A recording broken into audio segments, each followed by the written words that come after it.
guys!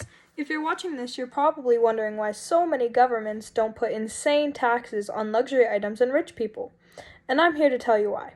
Let's start with a quick breakdown on the supply and demand of luxury goods. Luxury items like sports cars, private jets, yachts, and one-of-a-kind designer purses are items not many households can afford. This makes the demand for luxury goods already quite low. As a result of the low demand, supply of luxury goods are also low in comparison to everyday goods. Items like groceries, clothing, and office supplies.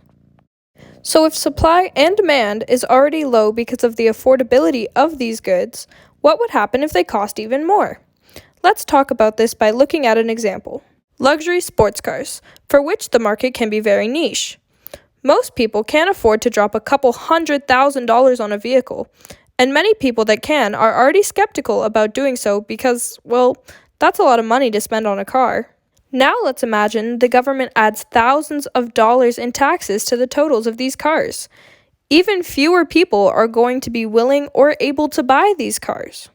This could really hurt the sports car market, putting some suppliers out of business, because even rich people have a certain amount they are willing to pay for certain goods. If the car price is more than the amount they are willing to pay, they won't buy the car. As a result, supply will lessen and in some cases run certain car companies out of business. This concept applies to most luxury goods. Now, why is this the result of heavily taxing luxury markets? Well, it's because they are quite elastic. Luxury goods aren't necessities, and if the price is too high, buyers won't pay and suppliers won't make the goods. As we've learned, it's much more effective to tax inelastic markets as the deadweight loss would be less and cause less harm to the markets. Heavily taxing luxury markets would create a lot of deadweight loss since the markets, as I've said, are elastic. Another example of an elastic market that shouldn't be heavily taxed is actually pets.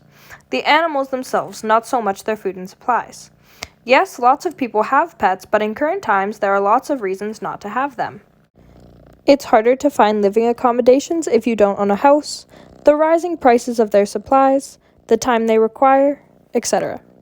So if the government started heavily taxing animals, many people wouldn't buy them as pets can already be quite expensive and the animals' prices would be more than the buyer's willingness to pay.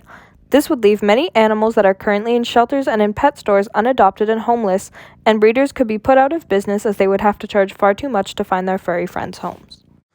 To sum up, luxury goods and other elastic and/or niche markets, like pets, shouldn't be heavily taxed because of the deadweight loss it creates, harming the markets and potentially eliminating them.